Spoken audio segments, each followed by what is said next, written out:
Saya kira penundaan pilkada ini baik, baik. Harusnya kita sambut baik, harusnya kita berikan apresiasi bahwa pertama eh, kan kita tahu bersama yang menjadi underline bahwa penundaan ini karena corona, gitu. Itu yang pertama. Yang kedua bahwa penundaan pilkada wajib dilakukan supaya kualitas demokrasi terhadap pilkada atau demokrasi kita di pilkada itu baik, sehingga semua segmentasi baik pengawasnya, penyelenggaranya, kandidasinya, masyarakatnya juga harus benar-benar siap untuk pilkada ini gitu.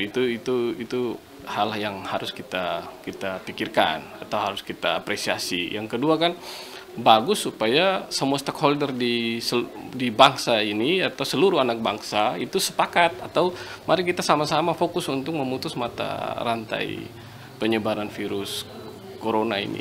Itu yang menjadi dasar bahwa saya secara pribadi dan lembaga sangat mendukung, mengapresiasi tindakan atau keputusan dari pemerintah untuk menunda pilkada serentak ke 9 Desember 2020 yang tadinya kan harusnya bulan September tapi diundur sekitar 3 bulan. Saya kira itu baik dan harus didukung dan saya kira bukan cuma penundaan harus terjadi bagi penyelenggara karena proses-proses, tapi saya minta kalau bisa juga kandidasinya atau partai politiknya ya bisa kita sama-sama berperan aktif untuk kalau bisa bukan di pending ya, diatur secara baik sehingga proses-proses di partai politik pun bisa berjalan sesuai dengan kebutuhan saja gitu. Karena begini, partai politik itu tidak otonom, semua harus balik ke Jakarta gitu.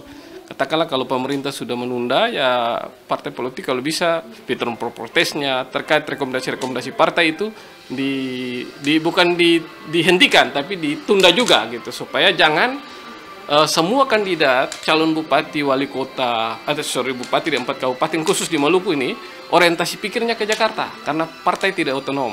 Nah, atas dasar itu kalau partai politik atau menahan dulu sebentar sampai dengan situasi ini baru diproses lagi, saya kira itu jauh lebih efektif untuk memutus mata rantai coronavirus. Di politik ini kan semua orang tahu, Bung Boy, bahwa 1 kali 24 jam semua segmentasi politik berubah. Gitu. Kalau ditanya berdampak pada calon tertentu, saya kira bisa dibilang ya, bisa tidak. Tergantung masing-masing calon mengekspresikan dan melakukan treatment terhadap situasi ini. Situasi ini bisa menguntungkan calon A atau B, itu tergantung dia mentreatment. Gitu. Misalnya, gitu. Saya kasih contoh konkret. Apa dampak dari corona gitu terhadap situasi kandidasi?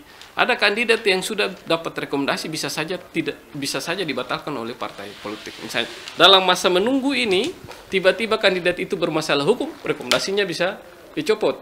Itu pertama. Yang kedua, dalam masa menunggu ini tiba-tiba ada kebijakan atau ada sesuatu yang dilakukan oleh kandidat yang melanggar etika atau melanggar norma-norma universal, bisa saja rekomendasi itu dicopot. Atau dalam masa menunggu ini ada komitmen-komitmen antara kandidat dengan partai politik yang tidak diselesaikan dengan baik, bisa saja dibatalkan, rekomendasikan. Atau bisa terjadi misalnya kandidat A sudah mendapatkan rekomendasi, tetapi kandidat B pada waktu itu dalam masa menunggu pada waktu sebelumnya dia belum punya kekuatan keuangan finansial yang baik. Nah, hari ini dalam masa menunggu tiba-tiba ada donatur yang membantu dia dan dia berekspresi dalam sentimen logistik yang cukup, bisa saja dia mempengaruhi partai politik untuk membatalkan rekomendasi.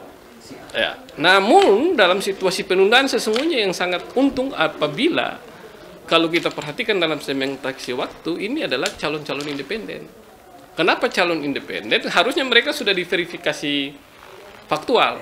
Dan kalau sudah diverifikasi faktual, kita sudah punya bayangan mereka lolos atau tidak gitu. Tapi karena tertunda, maka mereka seolah mendapat kesempatan yang panjang untuk melengkapi. Katakan kemarin sudah masukkan dengan jumlah KTP sekian, sisanya stok mereka misalnya ada 1000 stok KTP sisa gitu. Hari ini mereka masih punya ruang untuk bukan siapkan stok sisa 1000 aja, mungkin mereka bisa cari tambah 2000 atau tambah 3000 untuk menutup verifikasi faktual ini. Ya, jadi yang mendapat dampak langsung untuk atau keuntungan terhadap penundaan ini sesungguhnya adalah calon independen. Ya, incumbent, yes, tadi saya ingin bilang, tergantung mentreatment gitu. Ini kan pemerintah memutuskan untuk ada kebijakan-kebijakan atau ada anggaran yang disuplai untuk tergantung incumbent mampu mendrive misalnya begini. Katakanlah dialokasikan anggaran sekian, incumbent mampu mendapat melakukan itu dengan baik, semakin mendapat simpati masyarakat. Tapi kalau sebaliknya, iya kan, ini dalam situasi ini bisa menimbulkan segala efek negatif maupun efek positif. Kalau sebaliknya, saya kira begini, sentimen politik itu sah-sah saja. Tetapi dalam wabah corona ini, bahkan orang yang suka terhadap incumbent pun bisa berubah. Bisa jadi sentimen yang tadinya positif, yang baik. Ini karena situasi corona misalnya, tiba-tiba ada kebijakan pemerintah atau keputusan pemerintah harus membantu sembako ke daerah ini. Yang daerah tadi itu adalah daerah-daerah yang sesungguhnya banyak sekali orang-orang yang tidak suka terhadap dalam sentimen politik, tidak suka terhadap incumbent. Ternyata karena virus corona bantuannya ke sana ini bisa merubah image orang, bisa merubah.